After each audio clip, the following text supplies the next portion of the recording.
Sun Prince Outlaw. The heavy wings with golden writing weighed him to the ground. In secret, he had longed to flee his father's maze. Escaping gravity, he felt a stranger to the land and sky. Between the known and the suspended world, he hovered as a wayward sun. In secret, he had longed to flee his father's maze. The sun's dull splendor was his rise and fall. Between the known and the suspended world, he hovered as a wayward sun. His fall would leave a heavy echo, like a tolling bell. The sun's dull splendor was his rise and fall. Had he returned to earth, his challenge would have been his crime. His fall would leave a heavy echo, like a tolling bell. In banishing himself, the outlaw breaks from everyone's command. Had he returned to earth, his challenge would have been his crime. To find his rose, the little prince first had to flee her, wander, then return. In banishing himself, the outlaw breaks from everyone's command. Blinded by freedom and set free by light, Icarus saw and knew. To find his rose, the little prince first had to flee her, wander, then return. Escaping gravity, he felt a stranger to the land and sky. Blinded by freedom and set free by light, Icarus saw and knew. The prince, the outlaw, and the wayward son found in their fall their grace.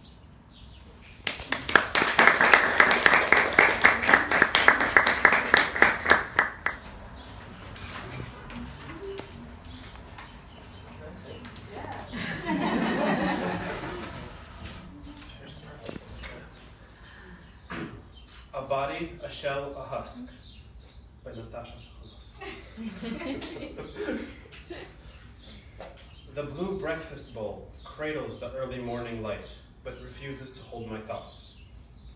Angry tenants, feisty mice, they crowd a page of text, forgetting a word is an inhabitant silence, stripped of its halo.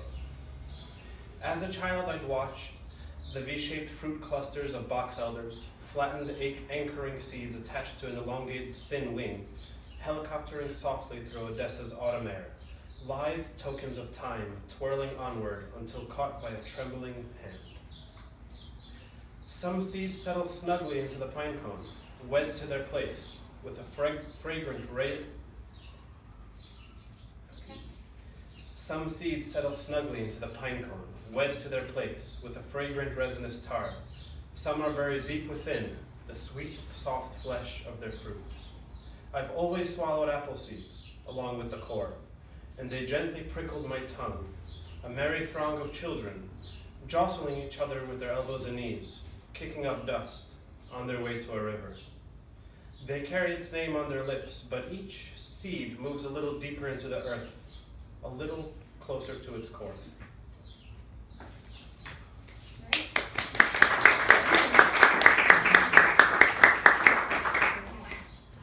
Totoro, also by Natasha. To avoid any confusion. This one goes out to Leo! If you guys don't know Leo, he's a gentleman who's the waterfall. In the Japanese countryside, a little girl is crying in the long silvery darts of rain in the dark. Totoro sends her the cat bus. Later, they sway in the wind. In the New York mountains, 7-year-old Leo with unruly hair watches as the forest flees. He's lost Totoro, his scuffed gray little animal, the spirit and protector of the forest. What will happen now to all the salamanders, the wild turkeys, the deer, and the badgers? Where will they hide when a thunderstorm comes to engulf them with a long insuck of breath? Leo is afraid of the storm, always has been. He cries so softly, his whimpers seem the gasps of a bird. Unable to bury his face in Totoro's plush belly, he gives himself over to his first intuition about lost.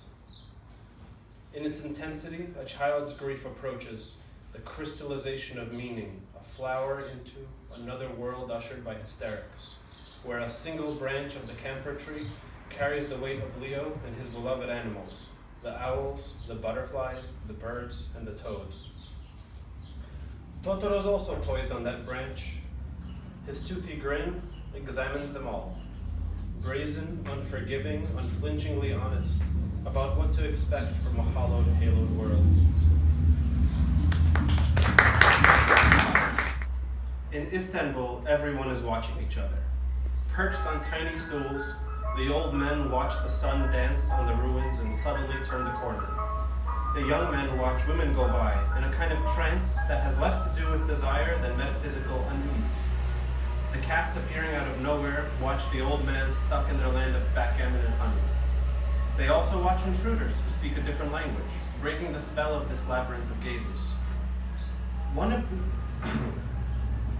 of these cats was sleek and alert. Her eyes were a piece of stone cut by a master jeweler. She glared at us from an old tank-like structure on a staircase that led to the sea, and since then we began thinking of her as cat engineer. At the top of the staircase, you could see a tacky old cruise ship in the glimmering sea. In the abandoned mosque next to it, paint peeled off the ceiling's rococo designs of curling hues and flowers. Entering an old Arabic cafe nearby, I saw an old man with a turban cleaning the waterfall that contained his favorite turtle. One should never look turtles in the eye. They are eerie like snakes. In this city, where glances follow the shadows of strangers, which follow old stones, an ordinary tourist visit to the Basilica cisterns was interrupted by the gaze of a fish. In sempiternal darkness, in the midst of ancient columns and Medusa heads placed upside down so they won't yield their power, we saw an enormous round-bellied fish. Its top half bared above the water like an indecency. This fish appeared trapped. As it swam sideways with an awkwardness one could only expect from a fish out of water, throngs of little fish would come by and busy themselves by its side. Were they helpers or predators?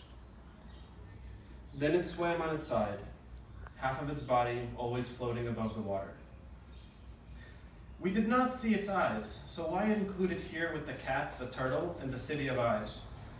Because we could not look at anything else, not the ancient columns nor the reflective elegance of stone. The dying fish, too big for its world, took away our vision. We saw time choking on itself, the present with all its slimy vividness cramped in by the past, in a place where suffering is given such acute expression that it swallows everything else whole. The little fish slowly destroying the patriarch, the failure of water, of freedom, of movement, paramount to the failure of vision. In Borges's parable, the imprisoned people of the mirror will return at the end of time. The fish will be the first of its warriors.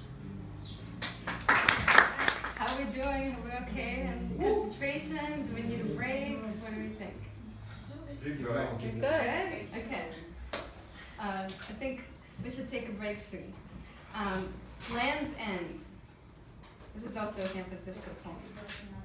To come to Land's End on the Sunday afternoon, you must make your way down to the cliffs in the dirt and not worry about soiling your pink sneakers. Someone will pass in a blue spandex shirt that reads EMC squared. Running at full speed in the late afternoon light, he will be a living demonstration of energy woven of light and mass. Borders make us literal-minded. The edge of a knife is a failure of metaphor. Remember, this is Land's End, and the laws of the day-to-day no longer apply. A little white dog will make it to the edge of the cliff before you do, and see a labyrinth laid out in little stones. You will see dancers in hysterical poses, a whirl of twisted limbs, trees leaning against the cliff polished to the bone. To get back to the top, you will want to climb over the little waterfall, ballet your way around the puddle of mud, and shimmy onto the grass, carving your path with your shadow. But at Land's End, no one's a trailblazer, and so you remain where you are until the rocks of the beach become pale pink. Your sister, the artist, taught you to fill the sky on every empty page with color. But she hasn't been to Land's End, the edge of the continent. Your figure cuts into the elegance of empty space. It's vaguely indecent, and so you flee. Running at full speed in the dying light, you rush back home to your dishes and books, so you can forget the pale skin of the earth, the ocean spray, the rocks, the irony of spruce fragrance in the late afternoon, and finally get on with your life. Okay. Promenade. I am taking all my skeletons out for a walk. They need a breath of fresh air. When I push them out into the open, they grin at me with their toothless mouths and scatter, merging with the somnolent crowd. The specter of anxiety follows me closely, imitating my gait like a mangy old dog kept for years. The imp of lust leaps right into the heart of the city. Almost consumed by her own hunger, she wants to break through the messy labyrinth of streets, unite them with a single fiery glance. Nostalgia sits in a corner, sipping coffee. Her long hair is down. She resembles a ballerina who aged too quickly. Several obsessions, their eyes wide with a greenish glow, trail behind and call my name beguilingly. They are quite entertaining, but I must not give in. I must not. I repeat, I shout, I implore, as one of them catches my eye with a sly glance. There are countless others, but they are too minuscule to notice and scatter too quickly, like ants or little black beetles in the grass. The summer air is good for the bones. The dust is shaken off, and they begin to glimmer dimly under sunlight. It makes me laugh to think of my skeletons basking in the exuberant greenery, with a sense of freedom newly acquired, while I sit in your kitchen, knees touching chin, tongue-tied and still anxious, while I wait for you to pour me some tea, for my story to tell itself to you without any assistance, without irony or despair, simply as is. I am taking my skeletons out for a walk. Watch over them. Anything can happen on a day like this. Too much sunlight is hazardous for the health. И мы живем на Тамарилан. Я слышу голоса, они поют для меня, хотя вокруг нас Вавилон. 2000 лет, 2000 лет. Мы жили так странно 2000 лет.